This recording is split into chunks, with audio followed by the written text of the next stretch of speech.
The Honest Truth, Chapter 10.5. Dark room of secrets. She sat alone and quiet. The telephone rang. She walked over to the phone and squinted at the screen. It said, "Unknown caller." "Hello?" "Hey, Jess." He didn't have to say his name. The cup of water she was holding slipped from her fingers and clattered to the floor with a splash, but she didn't look down. His voice, that voice she knew so well, her favorite voice, the voice she'd been missing for 2 days. Just his voice, so small and far away in the phone, made hot, blurry tears burn into her eyes. "Mark! Mark!" She laughed in her ear. He laughed in her ear, a shy little scared laugh. "Yeah, Jess. How is everything?" She shook her head and she could tell her breaths were too fast and too small. She was going to pass out. "Everything is crazy, and I don't care. Who cares? But where are you? Are you okay?" "I'm there, Jess. I'm there." She swallowed. "I'm there." He didn't exactly say it proud. He didn't exactly say it scared. Like his words couldn't decide what part of his heart they came from, and her ears couldn't decide what part of her heart heard them. "Okay. Are you okay?"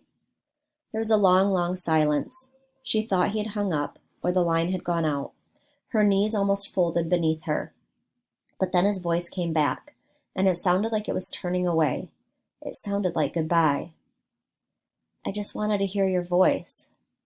"Mark, I was just feeling kind of lonely now, and before I left, I just wanted—" His voice fell off a cliff, and she waited.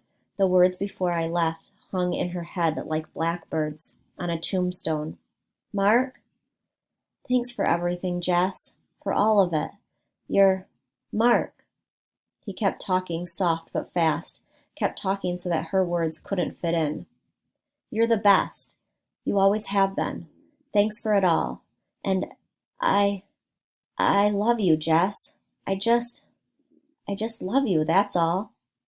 There was nothing mushy about it. It didn't matter that he was a boy and she was a girl. It just mattered that they were friends. Best friends. His voice was so thin, across the miles, so skinny and weak and by itself. Her friend had done it. He'd made it that far, by himself. But now he was there. Her heart soared and broke at the same time. That's the truth. "Mark, wait!" she almost shouted. "Mark, listen, I need you. I can't." But the line clicked dead. The phone went silent. Only she heard her whisper, "I love you too, Mark."